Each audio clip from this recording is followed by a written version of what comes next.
Merci de nous retrouver sur infolive.tv. Voici les titres de l'actualité.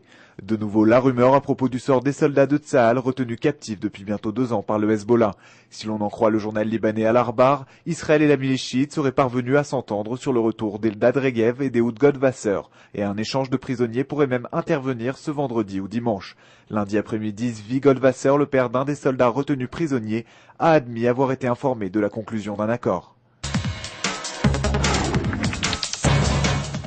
Les pays de l'Union européenne se sont montrés favorables à un renforcement des relations avec Israël, sans toutefois fixer aucune échéance, de peur d'irriter certains pays arabes à l'approche du sommet inaugural de l'Union pour la Méditerranée. Les discussions sur cet approfondissement seront lancées à l'occasion de l'arrivée au Luxembourg de la ministre israélienne des Affaires étrangères Tzipi Livni, qui participera à un conseil d'association entre l'Union européenne et Israël.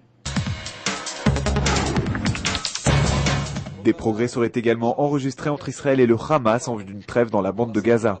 Alors que se poursuit la médiation égyptienne, le leader de l'organisation islamiste Ismaël Haniyeh a déclaré ce lundi qu'un accord avec Israël serait possible et pourrait intervenir très rapidement, certaines sources avançant même la date de jeudi. Pour Israël, 3 questions restent fondamentales avant tout cessez-le-feu: la libération de Gilad Shalit, la fin des tirs de roquettes et la contrebande d'armes. Série d'accrochages ce lundi matin dans la bande de Gaza. 3 membres du djihad islamique ont été tués par une patrouille de Tsahal alors qu'ils tentaient de déposer une charge explosive près de la clôture de sécurité dans le secteur de Khan Younes. Un peu plus tard, 3 autres militants du Hamas arrivés en renfort sur les lieux ont été blessés par une frappe de l'aviation israélienne. Un porte-parole de Tsahal a confirmé l'incident.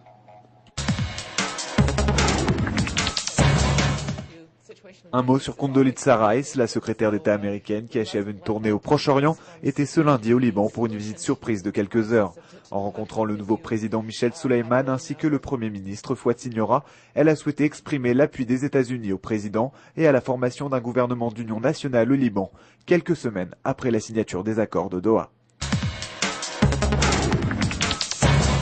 Hausse de l'inflation en Israël. D'après un tout récent rapport du Bureau national des statistiques, elle connaîtrait une augmentation spectaculaire au mois de mai à hauteur de 5,4%. Ce chiffre s'avère être le plus élevé depuis ces 5 dernières années, dépassant les estimations du gouvernement. Ce taux record d'inflation se traduit notamment par une hausse notable des prix du carburant et paradoxalement par la bonne santé du shekel qui incite à la consommation. C'est la fin de ce flash. Merci de nous avoir suivis.